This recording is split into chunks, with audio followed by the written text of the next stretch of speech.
우리 교인들은 그리고 또 그리스도인이다라고 한다면 누구나 다 성경을 읽어야 한다라고 하는 당위성이 있습니다. 그래서 성경을 읽고자 합니다. 또 성경을 읽어야 하겠다라고 꽤 여러 번 다짐도 합니다. 그런데 성경을 읽고자 단단히 작심을 하고 성경책을 펼치면 중간에 그만 멈추고 말게 되는 그런 경험이 꽤 있을 것입니다. 그런데 우리로 하여금 성경을 읽기를 멈추게 만드는 것, 그것이 가장 높은 비중을 차지하는 걸림돌이 사실은 족보라고 많은 사람들이 이야기를 합니다. 이를테면 구약 성경 창세기의 말씀을 펼쳐서 쭉 읽다가 재미있는 이야기들이 나오거든요. 잘 읽어나가다가 창세기 5장에 이르게 되면은 갑자기 족보가 줄줄 나오게 됩니다. 그러면 처음으로 등장하는 그 족보, 일견, 도무지 왜 읽어야 하는지 혹은 뜬금없게만 그렇게 보이기만 합니다. 그러나 이 족보의 기능은 사실은 참 심오합니다. 그리고 이 족보가 내포하고 있는 그 의미에 눈이 열리게 되면 그 대목을 오히려 더 재미있게 그리고 또 더 깊게 읽게 됩니다. 성경에서 족보는 두 가지 기능을 합니다. 그 첫 번째는 족보는 역사의 계승, 시간의 흐름, 곧 연속성을 드러냅니다.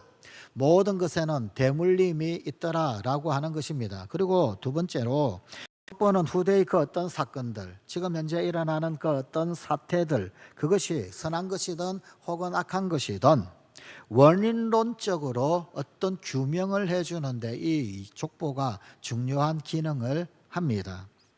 그렇다라고 한다면 창세기 5장에 나오는 아담에서부터 노아에게 이르기까지의 이 가계를 소상히 기술하고 있는 이 족보는 어떤 기능을 하고 있을까요?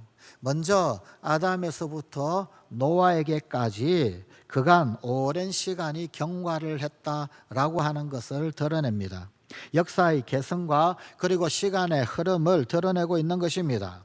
그리고 또한 이 족보는 노아 시대의 사회적 적폐, 그때까지 죄악이 세상에 관영하였다, 죄의 창궐이었다라고 성경은 기록하고 있는데 그 죄의 창궐이 도대체 어디에서 비롯된 것인가, 그것을 해명하고 있습니다.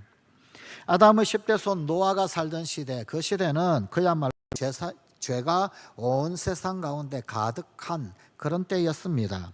본문 5절 말씀입니다.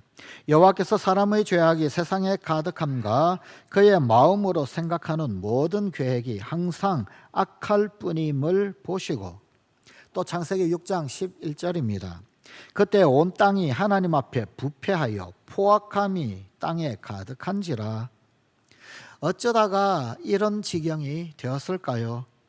그 답을 제시하고 있는 것이 바로 족보입니다.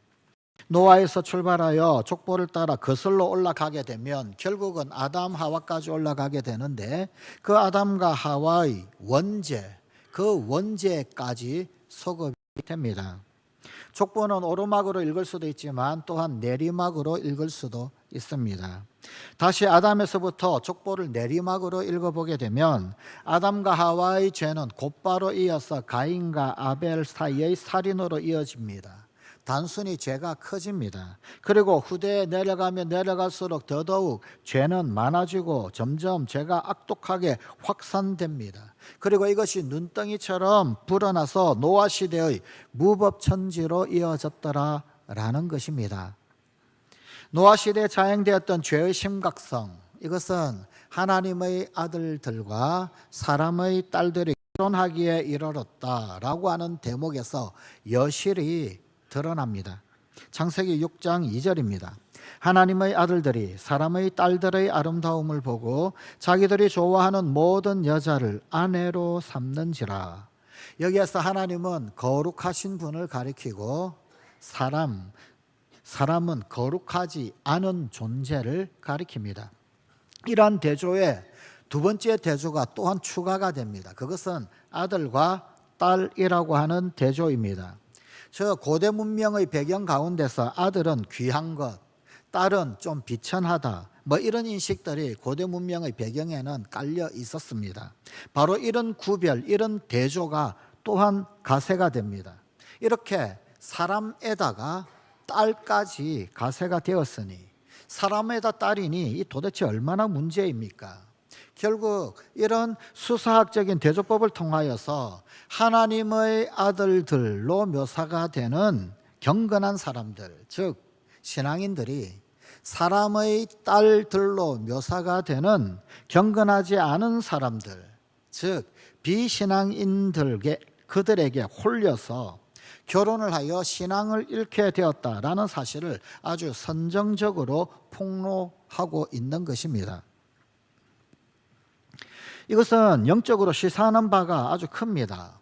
우선 영적 순수한 혈통이 잘 보존되어 대물림되다가 이제 타락한 혈통과 피가 섞이기 시작했다라는 것입니다.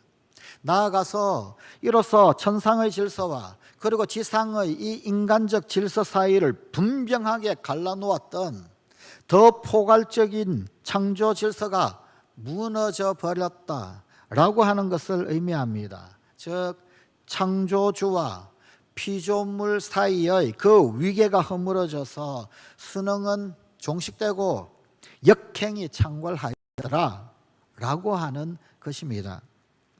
실제적으로도 이런 이야기는 오늘 우리에게도 굉장히 중요한 교훈을 일깨워 줍니다. 이를테면 결혼을 할 때 그 사람의 인격은 꼭 봐야 한다라는 것입니다. 적어도 저 사람이 올바른 가치관을 가지고 있는 것인지 그것은 꼭 살펴야 한다는 겁니다. 아니면 가치관이 영 틀렸는지 따져봐야 한다는 것입니다. 특히 복된 삶을 위해서 신앙은 절대적인 것입니다. 왜냐하면 우리의 생사 화복과 흥망성쇠는 전적으로 만물의 주인이신 하나님에게 달려있기 때문입니다. 하여간 이리하여서 노아 시대, 그 시대에는 신앙이 비신앙에 묻히고 화평이 폭력에 짓밟히고 하나님의 지혜가 세상의 지식에 능멸을 당하는 그야말로 하늘을 찌르는 역겨움이 차고 넘치게 되었던 것입니다. 그래서 하나님께서는 크게 후회하십니다. 오늘 본문 6절 7절 말씀입니다. 땅 위에 사람 지으셨음을 한탄하사 마음에 근심하시고 이르시되 내가 창조한 사람을 내가 지면에서 썰어버리되 사람으로부터 가축과 기는 것과 공중의 새까지 그리하리니 이는 내가 그것들을 지었음을 한탄함이니라 하시니라. 지면에서 싹 썰어버리겠다, 썰어버리되 홍수로서 소위 판가리를 하시겠다라고 하는 계획입니다. 이래하여서 전개되어졌던 노아의 방주와 홍수 그리고 무지개 이야기는 우리에게 낯선 이야기가 아닙니다. 거두절미하고 하나님께서는 방주를 손수 기획을 하십니다. 또 홍수에서 살아남을 자, 그 남을 자로 노아 일가를 선택을 하셨습니다. 노아는 하나님의 눈에 쏙 드는 사람, 하나님 눈에 콕 집히는 사람, 하나님 마음에 꼭 두고 싶은 그런 사람이었습니다. 본문 9절 말씀입니다. 노아는 의인이요 당대 완전한 자라 그는 하나님과 동행하였으며. 어떻게 하면 의롭고 도대체 어떻게 했길래 완전한 사람이 될 수가 있을까요? 그 비결은 명하신 대로에 있습니다. 하나님께서 노아에게 나 없이 방주를 만들라라고 지시를 하셨을 때 노아 그가 어떻게 했는지를 보면 금세 알 수가 있습니다. 오늘 본문 22절 말씀입니다. 노아가 그와 같이 하여 하나님이 자기에게 명하신 대로 다 준행하였더라. 또 창세기 7장 5절입니다. 노아가 여호와께서 자기에게 명하신 대로 다 준행하였더라. 창세기 7장 9절입니다. 하나님이 노아에게 명하신 대로. 이렇게 반복되는 문장들, 이 문장들은 노아가 주님께서 명하신 대로 그대로 행하였다라는 사실을 강조하고 있습니다. 이것이 바로 노아가 하나님 앞에 의롭다라고 인정받은 이유입니다. 결정적 이유입니다. 명하신 대로 순종하는 순명. 노아는 방주를 지어라 라고 하는 하나님의 말씀에 순명하되 하나님께서 지시하신 설계도에 한치의 가감도 없이 그대로 실행을 했습니다. 심지어는 창문의 위치까지도, 창문의 크기까지도 분부하신 그대로 따랐습니다. 명하신 대로. 창문 위치를 조금 더 위로 혹은 조금 더 오른쪽으로 그렇게 할 수도 있지 않겠습니까? 혹은 아니면 창문의 그 크기를 조금 더 크게 혹은 조금 더 작게 할 수도 있지 않겠습니까? 그러나 노아는 위치까지도 크기까지도 명하신 그대로 분부하신 그대로 행하였더라. 명하신 그대로. 어려움이 없는 게 아니었습니다. 노아가 방주를 만들기 시작하자 세상 사람들은 나이가 600살이나 된 노인네가 노망이 들었다 하면서 여러 가지로 비웃고 조롱했습니다. 하지만 노아는 아랑곳하지 않고 오로지 하나님의 지시에만 순명했습니다. 그뿐이 아니었습니다. 방주에 오를 때도, 홍수가 끝나고 이제 방주에서 나올 때도 오로지 하나님의 분부하심, 명령대로 그대로 따랐습니다. 노아는 방주 안으로 들어가라 라고 명령을 받았을 때 그때 방주 안으로 들어갔고, 또 이미 땅이 말랐음을 확인하고도 새들을 여러 차례 보내면서 그러면서 드디어 물이 말랐구나, 드디어 땅이 드러났구나 알았음에도 불구하고 방주에서 나와라 라고 하는 명령이기까지 두 달가량이나 방주 안에 그대로 남아서 기다리고 있었습니다. 명하신 대로. 그 덕분에 인류는 무지개의 약속을 받게 되었습니다. 창세기 9장 16절입니다. 무지개가 구름 사이에 있으리니 내가 보고 나 하나님과 모든 육체를 가진 땅의 모든 생물 사이의 영원한 언약을 기억하리라. 노아가 보여주는 것은 명하신 대로 이행하는 것이 신앙이다 하는 것입니다. 열심히 합니다. 해야 되지요. 열심히 수고합니다. 애씁니다. 나름대로 방안도 모색을 합니다. 그런데 응답이 없다고 합니다. 그런데 복이 없다고 합니다. 그런데 왜 나는 이렇게 안 될까? 열심히 하는 것이 신앙이 아닙니다. 명하신 대로 하는 것이 신앙입니다. 50을 할 수 있는데 힘을 더 쏟아서 100을 하는 것, 그것도 신앙이 아닙니다. 주님이 50을 하라 그러면 50을 하는 것, 명하신 대로 하는 것, 그것이 신앙입니다. 내 나름의 생각, 내 나름의 판단들, 이게 더 좋을 거야, 더 좋아라고 선한 의도로 할 수도 있습니다. 그런데 그것도 신앙이 아닙니다. 신앙은 순명하는 것입니다.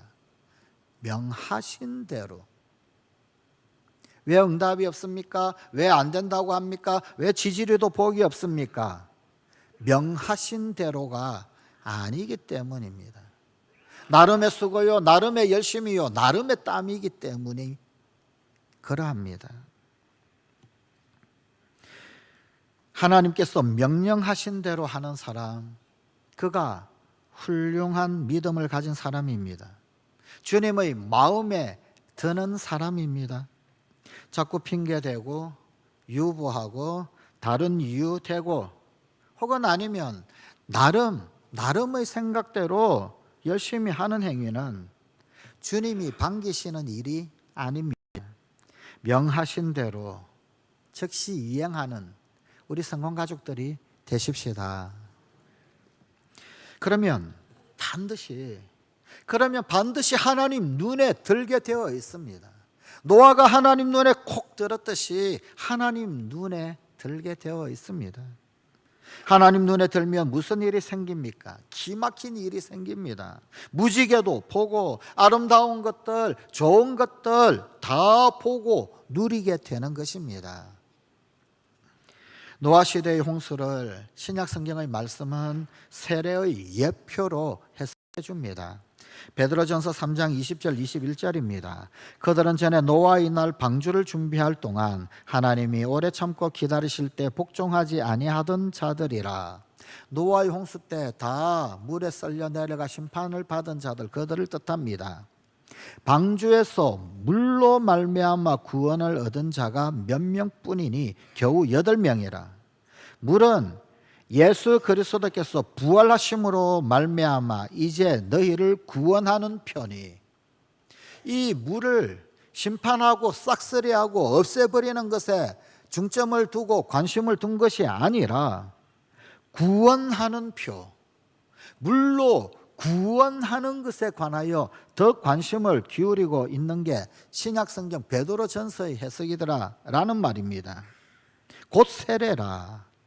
결국 하나님을 향한 선한 양심의 강군이라. 물을 보고 하나님을 향한 선한 양심의 강구가 되살아나게 되는 것이더라는 겁니다. 즉 정화의 과정으로 보는 것입니다. 이러한 관점은 아주 중요합니다. 하나님은 벌 주는 데 목적이 있는 것이 아니라 정화시키는 데 목적이 있다라는 것입니다. 우리에게도 마찬가지입니다. 하나님의 궁극적인 의도는 정화하는 것입니다. 쇄신을 원하시는 것입니다.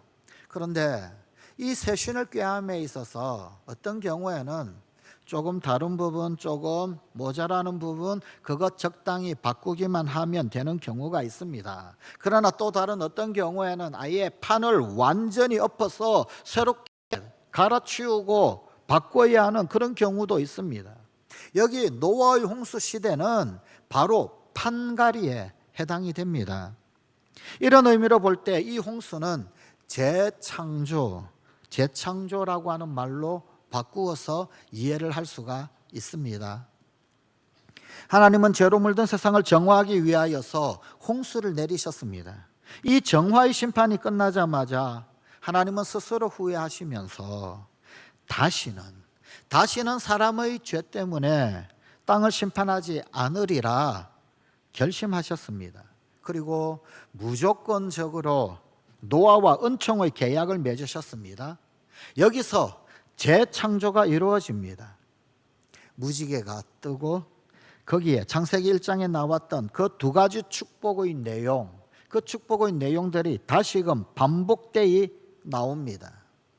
먼저 우선 온 땅을 다스리라 라고 하는 다스리는 권한을 무지개와 함께 약속해 주셨습니다.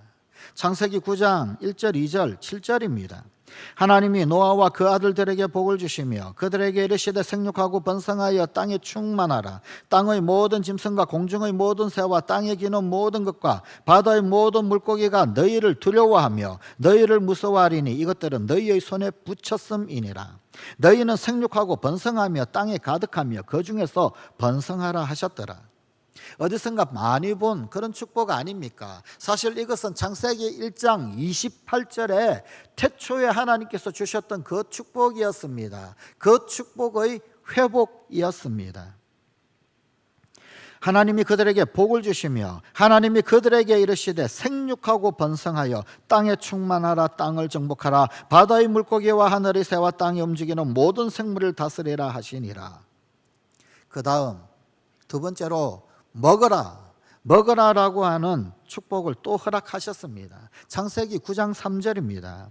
모든 산동물은 너희의 먹을 것이 될지라 채소같이 내가 이것을 다 너희에게 주노라.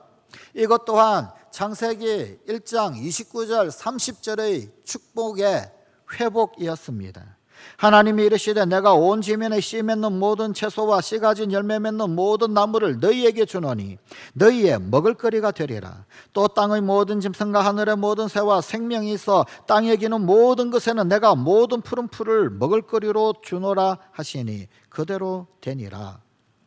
이렇게 해서 창조시대의 원축복, 그것은 노아시대에 와서 온전하게 회복이 됩니다. 창조하셨을 때 태초에 하나님이 축복을 명하셨는데 그러나 죄로 말미암아 그리고 또한 대물림을 통하여 죄가 점점 커지고 점점 완악해지는 그 모든 시간의 흐름들 그 가운데서 축복도 퇴색되고 잃어버리고 잊어버리는 그 상황 가운데서 하나님께서는 또다시 창조의 그 원축복을 노아 시대 때 다시금 온전하게 회복을 하신 것이더란 말입니다. 바로 이 대목에서 무지개의 역할이 매우 큽니다. 창세기 9장 13절입니다. 내가 내 무지개를 구름 속에 두었나니 이것이 나와 세상 사이의 언약의 증거니라. 하나님께서는 무지개를 약속의 표징으로 띄우셨습니다. 그래서 무지개는 죄와 세상의 그 타락의 죄와 타락의 그 세상 위에 떠서 저 하늘로 뻗쳐 있습니다. 저주 위에 떠서 축복으로 연결되어 있습니다. 절망 위에 떠서 희망의 세계로 있다 있습니다. 종말 위에 떠서 새 출발로 이어져 있습니다. 이것이 무지개 약속, 무지개 언약입니다. 이렇게 홍수가 마감되고 노아가 땅으로 나와 첫 번째로 한 행동은 곧바로 제사를 드린 것이었습니다. 창세기 8장 20절입니다. 노아가 여호와께 제단을 쌓고 모든 정결한 짐승과 모든 정결한 새 중에서 제물을 취하여 번제로 제단에 드렸더니, 중요합니다. 우리도 좋은 일이 생기면 제일 먼저 감사의 제사를 드려야 합니다. 파티는 나중에 하더라도 먼저 감사해야 합니다. 노아가 하나님께 제사를 드렸더니 거기에서 향내가 났습니다. 창세기 8장 21절입니다. 여호와께서 그 향기를 받으시고 이 제사가 하늘에까지 향내를 풍겼습니다. 이것이 하나님의 마음에 콕 드셨습니다. 그래서 이에 하나님께서는 은총의 약속을 주셨습니다. 향내를 풍기는 제사, 하나님께서 그 향기를 받으시는 제사, 이 제사를 바칠 줄 알아야 합니다. 이 제사에 하나님은 흠향하시고 무지개 언약으로 축복하셨던 것입니다. 명하신 대로 순명하는 노아, 그야말로 순종맨, 그대로 맨 노아, 죄와 타락의 세상 위에 무지개를 띄운 노아, 그래서 저주에서 축복으로, 절망에서 희망으로, 종말에서 새 출발로 이어지게 한 노아. 사랑하는 성관가족 여러분, 이제 우리가, 내가 명하신 대로의 사람이 되십시다. 어쩌면 명하신 대로의 사람은 무지렁이 왕따 인생, 사람들은 나를 등신 쪼다 멍청이라고, 혹은 앞뒤가 꽉 막힌 밥통이라고, 옹고집이라고 그렇게 부를지도 모릅니다. 그러거나 말거나 내겐 명하신 대로가 좌우명이고 명하신 대로가 인생 철학입니다. 명하신 대로. 그런데 아십니까? 명하신 대로가 나를 살렸습니다. 명하신 그대로 행했더니 우뚝하니 방주가 되었습니다. 명하신 그대로 따랐더니 이었고 홍수가 그치고 무지개가 떴습니다. 단지 명하신 대로 쫓았을 뿐인데 쏟아진 축복은 차고 넘칩니다. 명하신 대로 쉬워 보이지만 세상에서 가장 어려운 것입니다. 그러나 명하신 대로 어쩌면 어려워 보이지만 세상에서 가장 쉬운 것입니다. 기도하십시다. 하나님 아버지, 우리들에게는 명하신 대로가 쉬운 것일까요? 어려운 것일까요? 명하신 대로 순명했던 노아, 그래서 죄와 타락의 세상 위에 무지개를 띄운 노아, 그래서 저주에서 축복으로, 절망에서 희망으로, 종말에서 새 출발로 이어지게 한 노아. 이제 우리가 사랑하는 우리 성간가족이 명하신 대로의 사람이 되게 하여 주시옵소서. 그 명하신 대로가 나를 살리고 우리를 살리고 이 나라의 백성, 이 민족을 살리고, 명하신 대로 했더니 구원의 방주가 되었고, 명하신 그대로 따랐더니 홍수가 그치고 무지개가 뜨는 바로 그 놀라운 축복을 다시금 이 땅 가운데 붙게 하는 그 주인공이 우리 사랑하는 성간 가족들이 되게 하여 주시옵소서. 예수님 이름으로 기도드리옵나이다. 아멘.